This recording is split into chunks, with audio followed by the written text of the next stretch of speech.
Добро пожаловать в кошмар.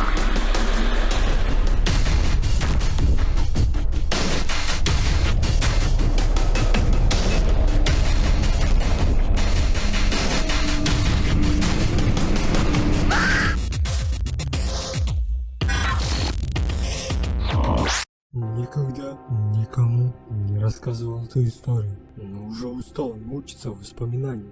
У меня раньше было хобби. По выходным дням мы с друзьями собирались и ездили в какой-нибудь город, а лучше в поселок, где народ разговорчивый, собирали истории, легенды и ходили по заброшенным домам и подземельям. В один из таких выходных дней заехали мы в один небольшой городок. Узнали мы, что есть в этом городке заброшенный дом. И как говорили местные, что этот дом проклят. Искать долго не пришлось. Люди сразу рассказали про достопримечательность, показали, где он находится. Никто точно не знал, что там случилось. Но говорят, жила семья там богатая, муж с женой и сыном. Однажды пришла к ним старая женщина и попросила воды попить, а хозяйка отказала и прогнала старушку. Та лишь улыбнулась беззубым ртом. Хотела я твоей семье и сыну твоему счастье подарить, да злая ты, вот и не обижайся на последствия, с сыном попрощайся. И исчезла, словно и не было старухи. Через некоторое время нашли семью, жестоко убитую. Никто не знал, что случилось. Да только в доме том больше никто жить не мог. Вот и остался дом проклятым и заброшенным. Посоветовали и нам не суваться туда. Люди ведь зря говорить не станут. Мы поблагодарили рассказчиков и пошли, предвкушая новые впечатления. Дом и вправду был мрачный, двухэтажный, потемневший от времени. Стекла все выбиты, мечта искателя приключений.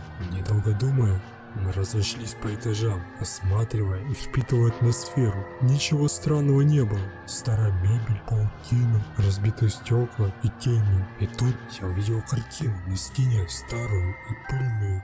На меня с нее смотрела печальными глазами женщина и крепко обнимала мальчика. Тут я услышал шорох. Достав фонарик, я обвел фонариком все вокруг, посветил в угол. В углу я видел мальчика. Он сидел, поджав колени, и плакал. Я еще раз посмотрел на картину и вернулся взглядом к малышу. Это был тот самый ребенок с картины.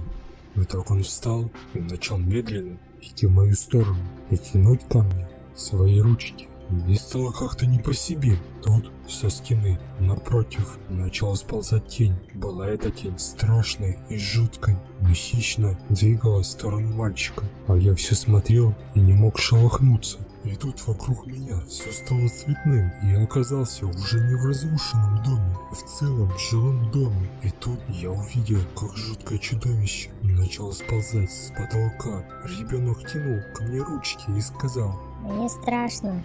Я обуздал такой ужас. Забежала в комнату та самая женщина с грустными глазами и обняла малыша.